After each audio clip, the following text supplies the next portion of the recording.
Je parle qu'en fait, quand tu fais quelque chose qui te plaît, la conséquence derrière de quelque chose que tu vas faire, tu vas forcément t'impliquer, que tu vas le faire. Et forcément, si tu t'impliques dans quelque chose et que tu le fais bien, la conséquence sera un résultat positif, donc du gain.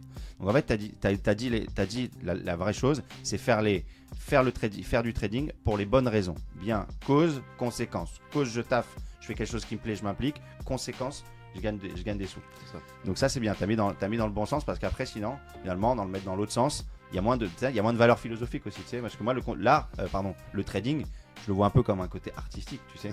C'est ça. Et forcément, quand tu fais de l'art, t'es pas focalisé sur le résultat. Le résultat, c'est que si ton œuvre d'art est belle, le résultat, il sera derrière. Alors, sur ton profil à toi, tu dis que tu as dépensé 13, 14, 15 000 euros. Après, tu es quelqu'un, donc en termes de profil, c'est-à-dire que quand tu vas comprendre quelque chose, tu vas y aller à fond. C'est-à-dire que le modèle, tu vas l'optimiser à fond, comme j'explique en cours.